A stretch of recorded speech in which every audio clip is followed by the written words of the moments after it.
Offsetter's Climate Solutions is a featured sponsored company and has paid Small Cap Power a fee for coverage. Be sure to see our full disclosure on our website. Offsetter's Climate Solutions is Canada's leading provider of carbon management solutions, helping organizations and individuals understand, reduce, and offset their climate impact. The profitable company has more than 6 million offsets developed and sold to date and has contracted sales agreements of over $8 million through 2014. Small Cap Power was pleased to have CEO James Tansey in the studios, where we asked him to tell us more about COO. My name is James Tansey. I'm the CEO and founder of Offsetter's Climate Solutions. We're a Vancouver-based company focused on carbon markets and carbon management in North America. Carbon markets in North America are underwritten by legislation. In Canada, that's organized province by province, and in the US, the biggest system is in California under the Western Climate Initiative. And basically, carbon offsets are created when regulators require that companies reduce their emissions by investing into forestry projects, into emissions reductions projects. And our role within that industry is to find and develop those projects and to sell them to large final emitters, companies, oil companies, gas companies, cement companies that have to reduce their emissions within the legislation. In our history, we've developed the two largest forest carbon projects in the world, and we've been extremely active in the British Columbia and Alberta markets, developing high-quality offset projects. We help to fund those projects by providing both expertise and capital in some cases, and we get a commission on the sale of those projects to the large final emitters. We've been around since about 2007 as a company. We've grown both through organic growth and also through acquisitions to just over 7 million in revenues, and we have teams in Vancouver and then also in Portland, Oregon. Can you explain in layman's terms what a carbon offset is? So a carbon offset is a way for a company to meet its regulatory obligations. And so the regulator may say to a cement plant, you need to reduce your emissions by 10 or 15%. And if that's challenging for the cement plant to do, then they can meet their obligations by buying emissions reductions somewhere else in the province or in the country. So they make an investment and they purchase emissions reductions through a forestry project, for instance. They pay, let's say, $15 a ton to do that, and it's cheaper for them to buy that offset than it is for them to reduce the emissions in their plant, and they still comply with what the regulator requires of them. How do you turn carbon offsets into a profitable business? We have three major revenue streams within the business. The core revenue stream from offset project development involves us going out and finding projects, using our technical expertise to develop those projects, get the emissions reductions validated and verified, and basically turn carbon into a commodity that we can sell to our clients. So that's been a big part of our core business. We've generated over 6 million tons of carbon offsets since the company was founded.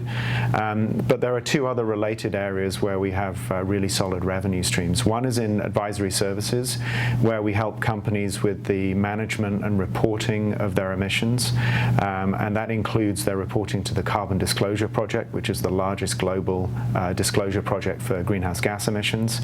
And then we also help them in terms of internal management systems in setting targets and reducing their emissions. The third major area of revenue for us has been software. So we've built carbon and greenhouse gas related software systems that we've licensed to companies, and it helps them to track their emissions. We built a system in Alberta that helped 10,000 farmers reduce their emissions from the management of farmland. We've developed a system that's being marketed now to the provinces to help the provinces track their emissions, and it's basically a web-based software as a service system. Our latest endeavor in the software space is something called NatureBank, and NatureBank is a software system that allows forest land asset owners to track all of the different ecological and ecosystem services on the land. It's basically a bank for ecological assets. It's never really been done before, but that's a $21 billion global market, and we think we have a software platform that's unique, that we've tested and developed, and the interface to it will create opportunities for retail investors to basically make an investment in the protection or the purchase of forest projects anywhere in the world. It manages that process transparently, and in some cases, if the investor wants to connect their investment to their Facebook page or to their social media platform, it'll actually take them directly into the square of the rainforest that they've purchased. Are there any catalysts that could affect the Canadian carbon offset market in the near future? The two big catalysts in the Canadian market that are pending are the LNG sector, the liquefied natural gas sector in BC, is in the final stages of development. The business cases for investment will be finalized in 2015, and the regulator has said that any additional emissions from operating the LNG plants in the province will be subject to the offset legislation. So if they use natural gas, which they will do, to drive the LNG plants, and their emissions are 2 or 3 million tons a year or more, they'll have to offset all of the additional emissions. So the legislation for that, for the LNG facilities, we expect will go to the legislature in British Columbia in the fall, and then there'll be a clear regulatory framework for the next 10 or 20 years within the province. Alberta has also gone through a major review in terms of its emissions. It has a ceiling on carbon prices of $15 a ton, and we expect to see that rise to $25 a ton.